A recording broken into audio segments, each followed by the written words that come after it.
Change your diet, change your life, change the planet.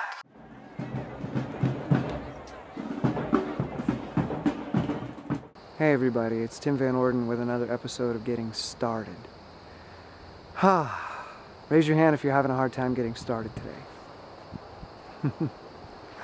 Man, it's a real doozy. I've got a lot on my plate, I've got a lot of decisions to make, and I've got a lot of different things pulling me in different directions. And I'm paralyzed right now. So I've been doing a lot of thinking about making decisions, moving forward, and taking steps to get into action. Because we're afraid of making the wrong choice. We're afraid of falling down. We're afraid of being laughed at. We're afraid of being rejected. We're afraid of failure. People often say you should always put your best foot forward. But what if you don't know which is your best foot, right or left? I don't know. Well, I'll tell you which is your wrong foot. It's the one you don't step with.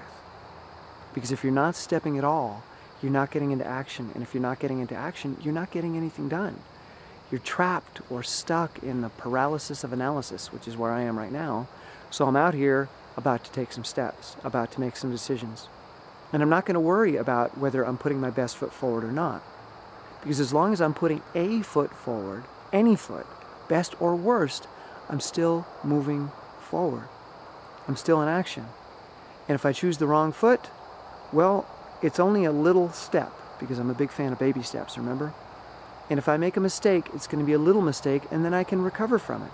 I can learn from it, and I can fix the next step. And each step of the process, if it's not the right foot, it doesn't matter. It'll only be a small mistake. I will learn from it, I can fix it, and I'm still moving forward. It's a lot better to apologize for something that you've done wrong than to live a life regretting something that you never did at all. So don't worry about putting your best foot forward. Don't worry about doing it right, because the only way to do it right is to do it. Whether you do it right or not, doing it is the right choice.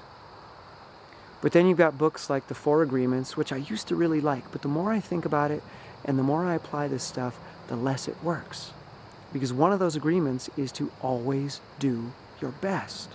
And this puts so much unnecessary pressure on us. Always do your best, because we think about that before we take the action. Now, I'm not saying that you shouldn't always do your best, but do it in action, not before you start taking the action. Okay, I can't take the action until I know this is going to be my best effort. No, just make the effort, and then as you're in the middle of the effort, try to figure out how to do it the best way possible while you're already in motion, while you have momentum. An object in motion tends to stay in motion, which means that once you get moving, if you make mistakes, you're not likely to stop. You're going to still keep going. But an object at rest tends to stay at rest. So if you're worried about which step to take and always preparing to make sure it's done properly and right and best, you never get into action.